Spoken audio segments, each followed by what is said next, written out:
Pada Maret 2020, kalian bakal disuguhkan dengan banyak judul film horor Hollywood yang menarik. Ada satu judul yang bakal membuat kalian menjerit selama menontonnya, yaitu The Invisible Man. Film satu ini merupakan film yang diadaptasi dari novel karya H.G. Wells dengan judul serupa sekaligus remake dari film garapan James Whale. Bisa dikatakan film ini bakal berbeda dari versi orisinalnya. Soalnya, film garapan Leigh Whannell ini mengungkap asal-muasal dari si manusia kasat mata. Namun, The Invisible Man versi Whannell bukan bagian dari Dark Universe seperti The Mummy. Film The Invisible Man bercerita tentang Cecilia Cass diperankan Elisabeth Moss yang terjebak dalam hubungan pernikahan enggak harmonis dengan Adrian diperankan Oliver Jackson, seorang ilmuwan pintar dan kaya raya. Cecilia selama ini selalu menjadi korban kekerasan dari suaminya. Spoiler alert, video ini mengandung sedikit bocoran film The Invisible Man yang semoga saja enggak mengganggu buat kalian. Saat Adrian dikabarkan bunuh diri, Cecilia enggak percaya. Dirinya merasa Adrian masih hidup dan selalu berada di sekitarnya. Bahkan, Cecilia selalu diteror secara bertubi-tubi oleh makhluk tak kasat mata. Plot yang di atas jelas berbeda dari film orisinalnya yang digarap oleh James Whale. Perbedaannya, Leigh Whannell selaku sutradara, film ini lebih memfokuskan sosok Cecilia daripada manusia kasat mata. Selain itu, Whannell juga menyelipkan bumbu modern dalam cerita yang biasa kalian temukan di film fiksi ilmiah dengan teknologi optikal. Hasilnya, cerita film ini mudah diterima dan masuk akal ketimbang versi orisinalnya. Seakan Whannell mengajak penonton menjadi sosok Cecilia sepanjang film ini. Apalagi, banyak adegan-adegan penuh ketegangan dan baku hantam yang mencuri perhatian. Hal ini memperlihatkan kejeniusan Whannell dalam menggarap film-film horor. Memiliki cerita yang segar dan menarik, film yang diadaptasi dari novel karya H.G. Wells dengan judul serupa ini juga enggak lari dari novelnya. Film ini juga memiliki durasi yang panjang, yakni 2 jam 5 menit. Durasi yang lebih dari rata-rata ini menciptakan plot panjang yang membosankan bagi kalian yang suka horor intens. Membangun plot dari karakter utamanya wajar saja bila film The Invisible Man memakan durasi. Hal ini juga membuat para penonton kebingungan. Selain itu, ada beberapa bagian memiliki nuansa yang sama seperti di film Hollow Man.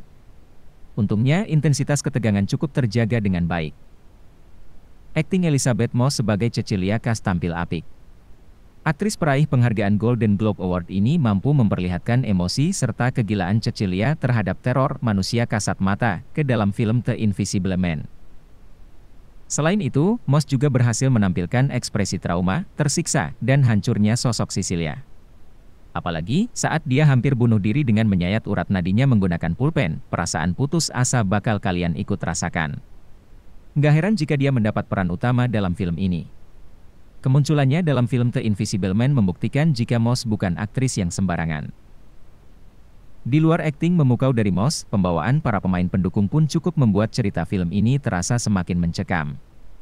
Seperti ekspresi Storm Reid sebagai Sidney Lanier ketika dia diteror oleh si manusia kasat mata. Lalu ada Aldis Hodge sebagai James Lanier. Emosi yang dirasakan oleh James berhasil ditampilkan dengan apik.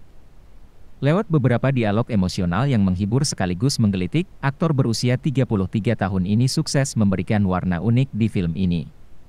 Sayangnya, porsi karakter ini enggak terlalu banyak. Selain akting sempurna dari Elisabeth Moss, dua lagi hal yang membuat film ini semakin mencekam, yaitu suasana dan scoringnya. Suasana mencekam udah bisa dirasakan dari awal film, yaitu saat Cecilia berusaha kabur dari rumah dengan berjalan pelan-pelan, mematikan CCTV, hingga selalu melihat ke belakang. Lalu, scoring film ini cukup impresif. Soalnya, Leigh Whannell tahu betul kapan harus menyelipkan kejutan lewat suara. Hal ini membuat para penonton benar-benar kaget saat adegan jump scare yang disajikan sepanjang film ini. Meskipun ada beberapa momen yang terkesan memaksa. Suara-suara yang dihadirkan dalam film ini dibuat untuk mendramatisir beberapa momen penting yang disuguhkan ke hadapan penonton. Terlepas dari suasana dan scoring yang bikin jantung berdebar-debar, shot-shot dalam film ini dieksekusi dengan matang. Yap, aksi kejar-kejaran yang meregang nyawa sampai adegan baku hantam yang disuguhkan terlihat secara apik. Selain itu, dari segi visual film ini berhasil menampilkan efek-efek yang buat kita parno sendiri. Tuliskan pendapat kalian di kolom komentar. Terima kasih telah menonton video ini, klik tombol subscribe sebagai bentuk dukungan untuk channel ini, dan tonton video kita yang lainnya.